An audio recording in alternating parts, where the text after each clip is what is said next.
Next business analysis process means ఏంటమ్మా, వ్యాపార విశ్లేషణ ప్రక్రియ ఏ విధంగా అంటే దాని ప్రాసెస్ ఏ విధంగా ఉంటుంది, బిజినెస్ అనలిటిక్స్ యొక్క ప్రాసెస్ ఏ విధంగా ఉంటుందో చూద్దాం. According to international institute of business analysis, దీని ప్రకారం business analysis is the practice of enabling change in an organisational context. అంటే ఆర్గనైజేషనల్ కాంటెక్స్ట్ అంటే సంస్థ యొక్క డేటాలోని ఏదైతే మార్పులు ఉంటాయో by defining needs and recommending solutions that deliver value to stake holders.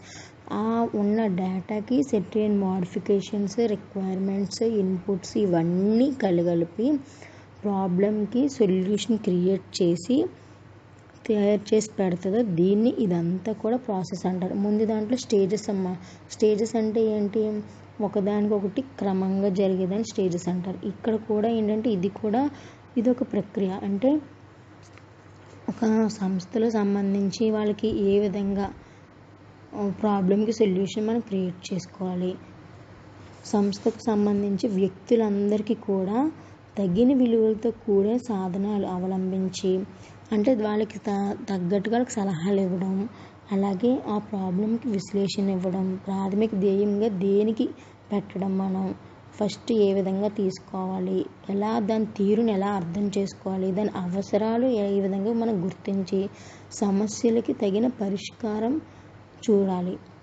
దాన్ని బిజినెస్ అనలైసిస్ ప్రాసెస్ అని అంటారమ్మా. ఇందులో వచ్చేసి ఒక టేబుల్ ఉంది, ఆ టేబుల్ చూడండి. ఈ టేబుల్లో 8 పాయింట్స్ ఉన్నాయమ్మా. ఫస్ట్ పాయింట్ ఏంటి, గెటింగ్ స్టార్టెడ్ అంటే ప్రారంభ దశ, స్టార్టింగ్ ఏ విధంగా ఉంటుంది. నెక్స్ట్ డిఫైన్ బిజినెస్ ఆబ్జెక్టివ్స్, తర్వాత ఏంటి వ్యాపార లక్షణాలు, ధ్యేయాలు ఏ విధంగా నిర్వచించాలి అని చెప్తున్నాడు. తర్వాత ఏంటి డిఫైన్ స్కోప్, పరిధిని ఏ విధంగా నిర్వచనం చేయాలి. నెక్స్ట్ డిజైన్ బిజినెస్ ప్లాన్, అలాగే బిజినెస్కి ప్రణాళిక, ఒక వ్యాపారానికి ప్రణాళిక ఏ విధంగా మనం డిజైన్ చేసుకోవాలి. Next 5th step state requirements, అవసరాలను వివరించడం. అంటే ఏ డేటాకి ఏ అవసరాలు, మనం ఏ అవసరాలు బట్టి మనం డేటా అనేదాన్ని మోడిఫికేషన్ చేయాలి. నెక్స్ట్ 6th పాయింట్ వచ్చేసి టెక్నికల్ ఇంప్లిమెంటేషన్, దీనికి సాంకేతికంగా ఏ విధంగా అవలంబించుకోవాలి, అంటే టెక్నికల్గా మనం ఏ ఎక్విప్మెంట్స్ ప్రిపేర్ చేసుకోవాలి, లేదంటే టెక్నాలజీ ఏ విధంగా మనం యూజ్ చేసుకోవాలి. Next 7th one implement the solution, సాధన అమలు చేయటం. నెక్స్ట్ ఏంటి సొల్యూషన్ని ఇంప్లిమెంట్ చేసుకోవాలి. నెక్స్ట్ వాల్యూ ఎవాల్యుయేషన్, అలాగే విలువ అంటే దాని యొక్క వాల్యూ ఏ విధంగా మనం క్రియేట్ చేసుకోవాలి. ఇవన్నీ కూడా ఈ టేబుల్కి సంబంధించినమ్మ. అసలు బిజినెస్ ప్రాసెస్ ఏ విధంగా జరుగుతుంది, దీని నుంచి లాస్ట్కి వచ్చేసి ఏంటి డెలివరబుల్స్, అంటే బిజినెస్ బిఏ డెలివరబుల్స్ అంటే ఏంటమ్మా, లాస్ట్ బిజినెస్ అనలైటిక్స్ డెలివరబుల్స్ అన్నమాట. అంటే లాస్ట్కి వచ్చేసి బిజినెస్ అనలైటిక్స్కి అప్పచెప్పడం జరుగుతుంది. నెక్స్ట్ రిపోర్ట్ ఆచరణ అంటే పెర్ఫార్మెన్స్ రిపోర్ట్. 8th తర్వాత ఏమొస్తుంది, ఇక్కడ 5th స్టేట్మెంట్ దగ్గరే మనకు బిజినెస్ అనలిటిక్స్ ఏ విధంగా ఉంటుందో చెప్తున్నాడు. నెక్స్ట్ ఏంటి 8th లాస్ట్కి వచ్చేసరికి దీని పెర్ఫార్మెన్స్ రిపోర్ట్, అంటే టోటల్ పెర్ఫార్మెన్స్ ఏ విధంగా ఉంటుందో అని చెప్తున్నాడు ఈ టేబుల్ ద్వారా. ఈ టేబుల్లో 8 పాయింట్స్ ఉన్నాయమ్మా. ఫస్ట్ పాయింట్ ఏంటి గెటింగ్ స్టార్టెడ్ అంటే ప్రారంభ దశ, స్టార్టింగ్ ఏ విధంగా ఉంటుంది. నెక్స్ట్ డిఫైన్ బిజినెస్ ఆబ్జెక్టివ్స్, తర్వాత ఏంటి వ్యాపార లక్షణాలు, ధ్యేయాలు ఏ విధంగా నిర్వచించాలి అని చెప్తున్నాడు. తర్వాత ఏంటి డిఫైన్ స్కోప్, పరిధిని ఏ విధంగా నిర్వచనం చేయాలి. నెక్స్ట్ డిజైన్ బిజినెస్ ప్లాన్, అలాగే బిజినెస్కి ప్రణాళిక, ఒక వ్యాపారానికి ప్రణాళిక ఏ విధంగా మనం డిజైన్ చేసుకోవాలి. Next 5th step state requirements, అవసరాలను వివరించడం. అంటే ఏ డేటాకి ఏ అవసరాలు, మనం ఏ అవసరాలు బట్టి మనం డేటా అనేదాన్ని మోడిఫికేషన్ చేయాలి. నెక్స్ట్ 6th పాయింట్ వచ్చేసి టెక్నికల్ ఇంప్లిమెంటేషన్, దీనికి సాంకేతికంగా ఏ విధంగా అవలంబించుకోవాలి, అంటే టెక్నికల్గా మనం ఏ ఎక్విప్మెంట్స్ ప్రిపేర్ చేసుకోవాలి, లేదంటే టెక్నాలజీ ఏ విధంగా మనం యూజ్ చేసుకోవాలి. నెక్స్ట్ 7th వన్ ఇందులో వచ్చేసి ఫస్ట్ వన్ ఏంటమ్మా గెటింగ్ స్టార్టెడ్ ప్రారంభ దశ అసలు ఏ విధంగా ఉందో చూద్దాము. Business analysis is like A project that is carried out with specific objectives in mind. ఇక్కడ బిజినెస్ అనాలిసిస్ ఏం చేస్తుంది, అదొక ప్రాజెక్ట్ కింద తీసుకొని దాన్ని ఒక సెట్ అయిన లక్షణాలు అంటే మన మైండ్లో ఏ విధంగానే దాని యొక్క లక్షణాలు ఏంటో తెలుసుకొని దాన్ని ఏ విధంగా మనం డిఫైన్ చేసుకోవాలి, దాని స్కోప్ అండ్ టైం అంటే దాని పరిధి అండ్ దాని కాలము ఏ విధంగా ఉంది అనే దాని గురించి అసలు స్టార్టింగ్ మొదటి దశలో ఏ విధంగా ఉందో చూస్తాం. ఇది ఫస్ట్ ప్రాసెస్, బిజినెస్ అనాలిసిస్లో ఉన్నది ఫస్ట్ ప్రాసెస్ కింద దీన్ని పరిగణించుకుంటారు. Next the process of orientation may take a few hours or to few days depending. అది దాని డేటా బేస్ చేసుకున్నాం, అది ఫ్యూ అవర్స్లోనే అయిపోవచ్చు, లేదంటే ఫ్యూ డేస్ పట్టచ్చు. అది ఏ విధంగా అన్నది మనం చేయలేము, చెప్పలేము. ఇది ఎవరు ఐడెంటిఫికేషన్ చేస్తారు, ఇది owners, managers, employees, customers, suppliers ఎవరైనా కావచ్చు అండ్ కాంపిటీటర్స్. దీని గురించి ఐడెంటిఫికేషన్ జరిగేది వీళ్ళందరి మధ్యలో ఎవరైనా కానీ ఈ రేంజ్ నుంచి ఆ రేంజ్ వరకు వెళ్తుంది అని చెప్తున్నాడు. The existing systems and business process are studied in detail. ఇక్కడ ఏం జరుగుతుందమ్మా, ఉన్న సిచ్యువేషన్స్ని ప్రాసెస్ని క్లియర్ కట్గా స్టడీ చేయడం జరుగుతుంది అని చెప్తున్నాడు. నెక్స్ట్ మెయిన్ ఏంటమ్మా ఇక్కడ, and understanding of the environment in which the business exists is done using PESTLE analysis.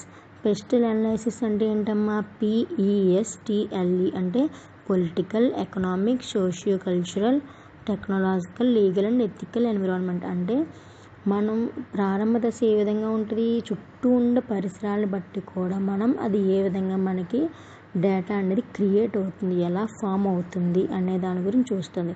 The industrial analysis is done using the porters 5 forces model. ఇక్కడ ఏంటమ్మా, ఇక్కడ పోర్టర్స్ 5 forces మోడల్ అంటే 5 forces రూపంలో మనకి ఇది ఎలా స్టార్ట్ అవుతుందో చూద్దాము. ఫస్ట్ వన్ ఏంటి, threat of new entrance. Means ఏంటి, కొత్తగా ప్రవేశించే వారి వలన భయం. అంటే బిజినెస్లో కొత్తగా ఎవరైనా ప్రవేశించారా, అది ఏ విధంగా. Generally an industry might have barriers to entry due to government restrictions, patents, positions of A specific asset like knowledge, economics and scale. ఇక్కడ కొత్తగా ప్రవేశించడం వారంటే ఎవరమ్మా, ఇక్కడ రెస్ట్రిక్షన్స్ కానీ గవర్నమెంట్ ఏమైనా రెస్ట్రిక్షన్స్ ప్రొవైడ్ చేసినా, అంటే ఏంటి కండిషన్స్ అయినా పెట్టినా, పేటెంట్ రైట్స్ ఏదైనా సపరేట్గా పెట్టినా, position of a specific asset గురించి ఏమైనా పొజిషన్ పెట్టినా కూడా దాన్ని అంటే కొత్తగా ప్రవేశించడం, ఇవన్నీ కొత్తగా ప్రవేశించడం వల్ల అని చెప్తున్నాడు. నెక్స్ట్ ఏంటి, అవైలబిలిటీ ఆఫ్ సబ్స్టిట్యూట్స్, ప్రత్యామ్నాయాల లభ్యత. అంటే ఇంకా ఏదైనా మనం వేరే విధంగా దానికి ఉన్న సోర్స్కి ఇంకా వేరే విధంగా మనం యూజ్ చేయొచ్చా, వేరే కాంప్లిమెంటరీ గూడ్స్ లాంటివి ఏమైనా మనం ట్రై చేయొచ్చా. This factor is relevant as it signifies that threat that a company's product may have from it by nearby differentiated products. అంటే ఒక ప్రోడక్ట్ని వేరే ప్రోడక్ట్ నుంచి మనం ఇంకేమైనా క్రియేట్ చేసుకోవచ్చా. Next bargaining power of suppliers. Means అంటే సప్లయర్స్ బేరమాడే శక్తి. అలాగే సప్లయర్స్ నుంచి మెయిన్ ఇండస్ట్రీస్కి ఏంటమ్మా, సప్లయర్స్ అనేవాళ్ళు బ్యాక్ బోన్ కింద ఉంటారు, వ్యవహరిస్తారు. The greater the substitutability of inputs, the lesser the bargaining power of suppliers. ఇక్కడ ఏంటి, ఇక్కడ సప్లయర్స్ అంటే సప్లయర్లు ఏ విధంగా చేస్తారు, ప్రత్యామ్నాయం ఎక్కువగా ఉంటే సప్లయర్లు బేరం చేసే శక్తి తక్కువగా ఉంటుంది అని చెప్తున్నాడు. Next the supplier network in the country is assessed in terms of the impact that inputs have a giving a product A cost differentiation advantage. అలాగే సప్లయర్ ఉద్దేశం ఏంటంటే ఇక్కడ సప్లయర్ని బట్టి ఆ ప్రోడక్ట్ యొక్క కాస్ట్ కూడా ఎలా డిఫరెన్షియేషన్ చేయాలి అని కూడా చెప్తున్నాడు. Next bargaining power of consumers. అలాగే వినియోగదారులకు బేరమాడే శక్తి అని అన్నాడు. వినియోగదారులు అంటే ఎవరమ్మా, ఎండ్ యూజర్. అంటే ఫైనల్గా గూడ్స్ని ఎవరైతే కన్జ్యూమ్ చేస్తారో వాళ్ళని వినియోగదారులు, కన్జ్యూమర్స్ అని అంటారు. ఓకేనా. నెక్స్ట్ ఏంటి, the consumers is done to understand the importance of they hold on quality. అంటే వినియోగదారులు ఏం చూస్తారమ్మా, ఆ ప్రోడక్ట్ యొక్క బ్రాండ్ కానీ క్వాలిటీ కానీ, మెయిన్ క్వాలిటీ, తర్వాత ఏంటి బ్రాండ్ ఐడెంటిఫై చేయడం, లాయల్టీ, ఇవన్నీ చూస్తారు. ఇది ఇంపార్టెంట్ అన్నమాట. తర్వాత ఏంటి, the degree of price elasticity, price sensitivity also needed to be అవాల్డ్. అలాగే దెన్ తగినట్టుగా అంటే ఆ క్వాలిటీ తగ్గట్టుగా ప్రైస్ ఉందా లేదా ఇవన్నీ కూడా ఎస్టిమేట్ చేస్తారు.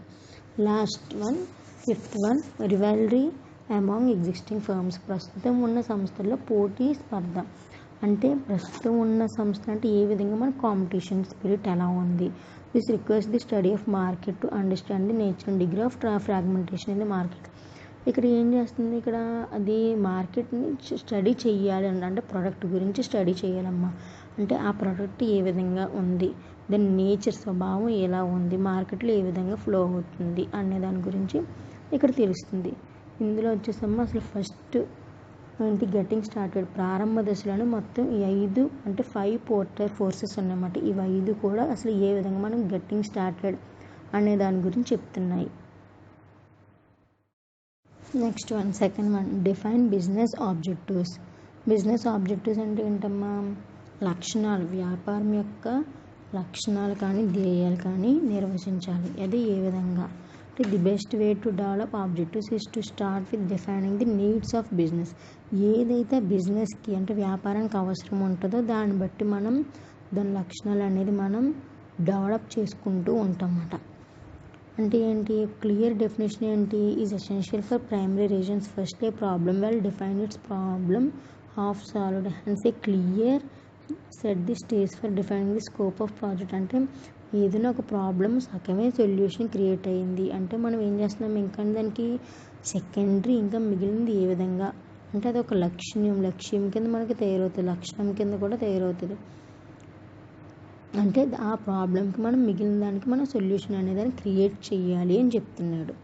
నెక్స్ట్ ఇందులోనే ఏంటి, గుడ్ బిజినెస్ ఆబ్జెక్టివ్స్ ఏంటి, మంచి వ్యాపార లక్షణాలు ఏంటి, be specific, measurable and verifiable, time bound and at the same time attainable. అంటే ఇక్కడ ఏంటమ్మా, ఏదైనా కానీ దాన్ని ఒక ఫైండ్ చేయడం కానీ వెరిఫై చేయడం కానీ విత్ ఇన్ టైంలో మనం సొల్యూషన్ క్రియేట్ చేయడం కానీ ఇవన్నీ కూడా లక్షణాలు అని చెప్తున్నాడు. Next third point, define scope. Scope అంటే పరిధి. పరిధి అంటే ఏంటంటే ఇక్కడ బేస్డ్ ఆన్ ది ఆబ్జెక్టివ్స్ అంటే ఈ సెకండ్ పాయింట్ ఏదైతే ఉందో దాన్ని బేస్ చేసుకొని ఇక్కడ పరిధి అనేది మనం నిర్వచనం జరుగుతుంది. While defining the scope the process are described in detail. అంటే ఈ స్కోప్ని మనం నిర్వచనం చేసినప్పుడు ఈ ప్రాసెస్ అంతా కూడా బాగా డీటెయిల్గా ఎలాబరేట్ అవుతుంది అని చెప్తున్నాడు. The task where change is needed, the kind of change, extent of change, all this is clearly stated in the scope. ఇక్కడ పరిధిలో ఏం చెప్తున్నాడమ్మా, ఏదైతే టాస్క్ ఉంటుందో ఏదైనా అవసరమైన టాస్క్ ఉంటుందో అదంతా కూడా మార్పు చెందుతుంది. ఎక్స్టెండ్ ఇంకా అంటే డేటా ఇంకా ఎక్స్టెండ్ కావచ్చు, ఇవన్నీ కూడా ఇలా స్టేటెడ్ అవుతాయి అని చెప్తున్నాడు. Next design business plan. మన బిజినెస్ ప్లాన్ అంటే ప్రణాళిక, వ్యాపార ప్రణాళికలను కూడా డిజైన్ చేసుకోవాలని చెప్తున్నాడు. ఇప్పుడు ఏదైనా ఒక దానికి సొల్యూషన్ క్రియేట్ చేయాలంటే అసలు business first of all run చేయాలంటే దానికి ఒక బిజినెస్ ప్లాన్ అనేది కంపల్సరీ ఉండాలి. ఇప్పుడు ఏం చెప్తున్నాడు, the scope sets the boundary with in the which the business process will be executed. ఈ విధంగా బిజినెస్ ప్రాసెస్ అనేది మనకి బిజినెస్ ఎగ్జిక్యూటెడ్ జరుగుతుంది అని చెప్తున్నాడు. The detail framework regarding the timeline and methodology are related listed in the business plan. ఇక్కడ ఏం చెప్తున్నాడు, ఇక్కడ బిజినెస్ ప్లాన్లో ఏముంది, ఫ్రేమ్వర్క్ రిగార్డింగ్ అంటే ఫ్రేమ్వర్క్ దేని మీద ఉంది, రిగార్డింగ్ ది టైం లైన్ అంటే విత్ ఇన్ టైంలో మనం ఏ విధంగా మనం క్రియేట్ చేసుకోవాలి, విత్ ఇన్ టైంని మనం ఎలా యూజ్ చేసుకోవాలి అండ్ పుట్ ది మెథడాలజీస్, వేరే మెథడాలజీస్ ఏ విధంగా మనం క్రియేట్ చేసి దానికి సొల్యూషన్స్ అనేది ఫైండ్ అవుట్ చేసుకోవాలి అనేది చెప్తున్నాడు ఇక్కడ. A plan is essential in order to communicate effectively with the stakeholders and satisfy their expectations about the project details. ఇది ఏదైనా కానమ్మా ఒక ప్రాజెక్ట్ కింద మనం బిజినెస్ని ఒక అనలిటిక్స్ని ఒక ప్రాజెక్ట్ కింద మనం చూసుకుంటాం. అప్పుడు ఏం జరుగుతుంది, దానికి ఒక సెర్టైన్ ప్లాన్ క్రియేట్ చేయడం, దాన్ని కమ్యూనికేట్ చేయడం ఎఫెక్టివ్లీ అంటే మంచి సామర్థ్యంగా మనం కమ్యూనికేట్ చేసి ఆ ఎక్స్పెక్టేషన్స్ మనం సాటిస్ఫై అయ్యేలా చేసి ఆ ప్రాజెక్ట్ని కంప్లీట్ చేసే విధంగా మనం డిజైన్ చేసుకోవాలని చెప్తున్నాడు. Next state requirements. State requirements అంటే ఏంటి, అవసరాలు, ప్రభుత్వ అవసరాలు, ఏదైతే అవసరాలు ఉన్నాయో. Next this is an intermediate stage where the business analyst develops the requirements అంటే ఏంటమ్మా, డేటాకి ఏదైతే ఇంకా రిక్వైర్మెంట్ ఉందో, ఏవైతే అవసరాలు ఉన్నాయో అనే దాని గురించి చెప్తున్నాను. ఇక్కడ ఏ విధంగా అవసరాలు ఉన్నాయి, ఇక్కడ 4 టైప్స్ ఇచ్చాడమ్మా అవసరాలు కూడా. డిఫరెంట్ కైండ్స్ ఇచ్చాడు. Functional requirements, non functional requirements, performance requirements, defining design requirements. Functioning means ఏంటి, నిర్వహణకు అవసరము లేనివి, నిర్వహణకు అవసరమయ్యేవి ఏ విధంగా అవసరమవుతాయి. These define what the system shall do, ఏవైతే చేస్తుంది. ఫైనల్ అవుట్పుట్ ఏ విధంగా మనకు ఇస్తుంది. నెక్స్ట్ ఏంటి, నాన్ ఫంక్షనల్ రిక్వైర్మెంట్స్. సిస్టమ్కి ఏమీ అవసరం లేదు. It is basically refers to capability of the system, అంటే వాళ్ళ సామర్థ్యం బట్టి చేస్తుంది. నెక్స్ట్ పర్ఫార్మెన్స్, ఆ క్వాలిటీ ఏ విధంగా ఉంది, ఆ సిస్టమ్ యొక్క క్వాలిటీ ఏ విధంగా అయితే ఉంది. నెక్స్ట్ డిజైన్ రిక్వైర్మెంట్స్, ఆ డేటాకి ఏమేమి రిక్వైర్మెంట్స్ అవసరము, అంటే ఏమేమి అవసరము అనే దాని గురించి చూస్తారు. Next 6th one, technical implementation. Technical implementation అంటే ఏంటమ్మా, టెక్నాలజీని యూజ్ చేయడం, అంటే to implement the technology in various sources of the business analysis. అంటే ఏంటమ్మా, వేరే ఇక్కడ ఉన్నా కానీ సోర్సెస్ మనం ఇంక్లూడ్ చేసుకుంటూ ఒక టెక్నికల్ వేలో వెళ్తే కనుక ప్రతి క్వశ్చన్కి ప్రతి ప్రాబ్లంకి కూడా సొల్యూషన్ జనరేట్ అవుతుంది అని చెప్తున్నాడు. In the step technical deliverables are aligned with the requirements. పెట్టిన అవసరాలు అంటే రిక్వైర్మెంట్స్ ద్వారా మనం టెక్నికల్ అనే దాని గురించి మనం ఆ స్టెప్ అనేది మనం తీసుకొస్తున్నాం.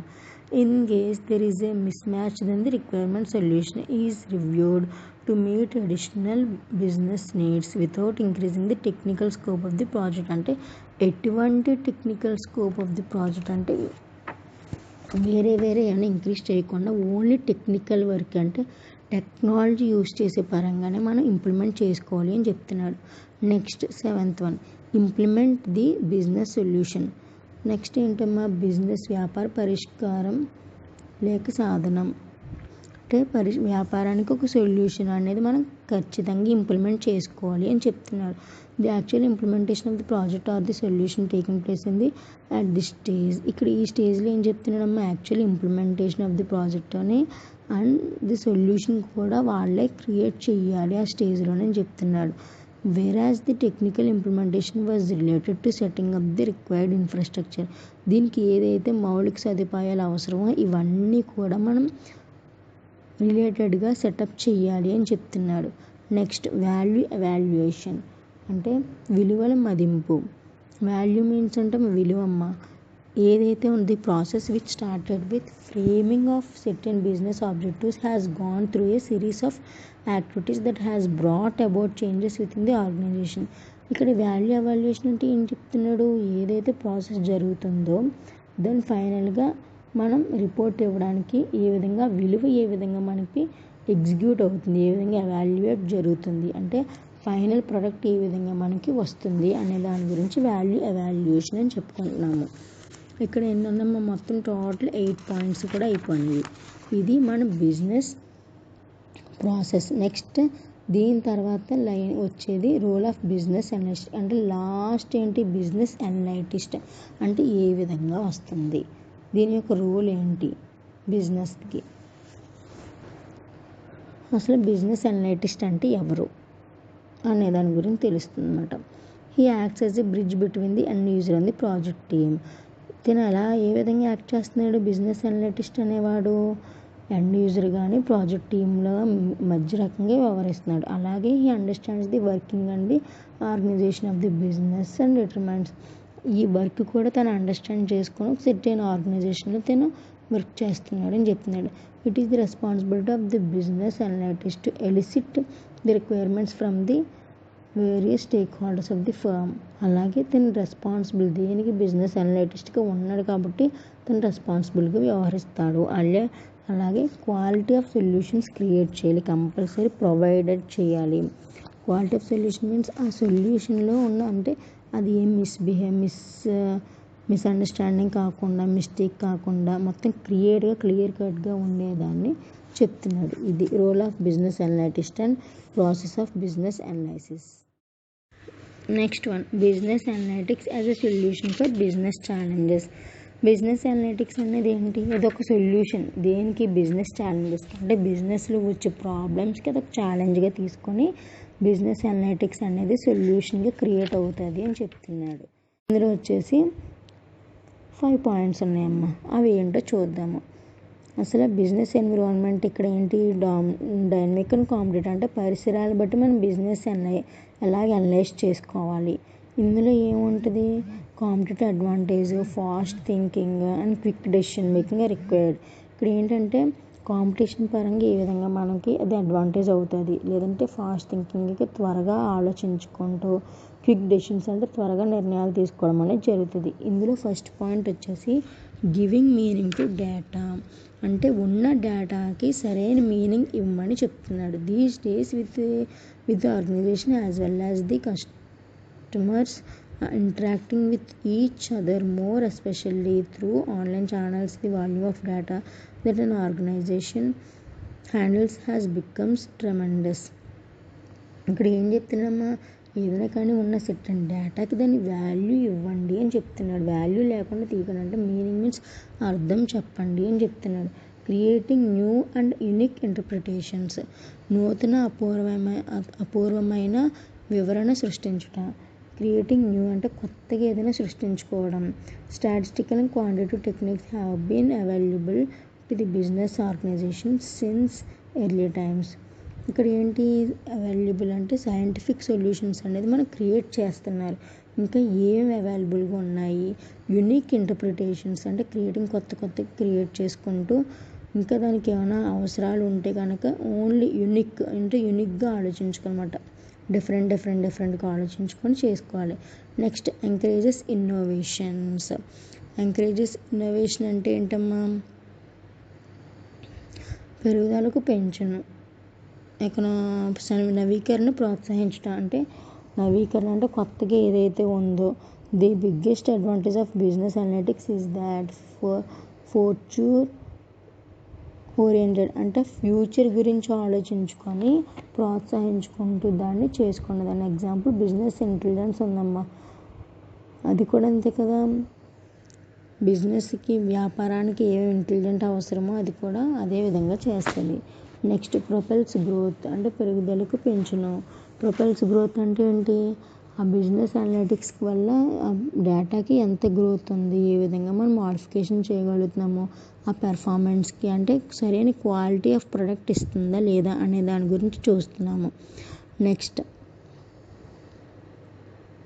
Strategic application of business analytics means వ్యాపార విశ్లేషణ వ్యూహాత్మక వినియోగం, అంటే ఇక్కడ ఏ విధంగా వినియోగించుకుంటున్నారు, ఇచ్చిన డేటాని ఇచ్చిన అప్లికేషన్ని ఏ విధంగా ఉపయోగించుకుంటున్నారు. Organizations are using business analytics in areas where rely on quantitative information. ఇక్కడ డేటా ఏ విధంగా ఉందమ్మా? ఇక్కడ స్ట్రాటజిక్ ఫామ్లో ఉందంటే క్వాంటిటేటివ్ ఇన్ఫర్మేషన్, అంటే ఏదైనా మనకి స్టాటిస్టికల్ ఈ విధంగా మనం చేయొచ్చు. Next the most common areas of application are in strategic planning, finance, marketing and information technology. Most areas ఏవేంటి? స్ట్రాటజిక్ ప్లానింగ్ అమ్మా, next finance, marketing and information technology, అంటే ఐటీ కెరీర్లో కూడా మనం దీన్ని ఈ విధంగా యూజ్ చేయొచ్చు అని చెప్తుంది. These financial areas address to the issues that by there nature require analysis and predictions. అంటే ఇక్కడ ఏంటి? ఫంక్షనల్ ఏరియాస్ ఏముంది? అడ్రసెస్ ఇష్యూస్ దాట్, ఇందులో ఏవైతే ఇష్యూస్ జరుగుతున్నాయో లేదంటే నేచర్ అంటే పరిధి ప్రకారం జరుగుతుంది, లేదంటే రిక్వైర్మెంట్స్ అనాలిసిస్ అండ్ ప్రిడిక్షన్, అంటే ఏమేమి రిక్వైర్మెంట్ ఉంది, ఏమేమి డేటాకి ఎంత అవసరమో. ఓకేనమ్మా, ఈ ప్రాసెస్ కూడా మనం చూసాము. అదే ఏంటిది? Solution, how to create solution to business challenges, ఏ విధంగా మనకి సొల్యూషన్ అనేది క్రియేట్ అవుతుంది అనేదాన్ని 5 పాయింట్స్లో చూసాము. ఓకేనా, ఇందులో వచ్చేసి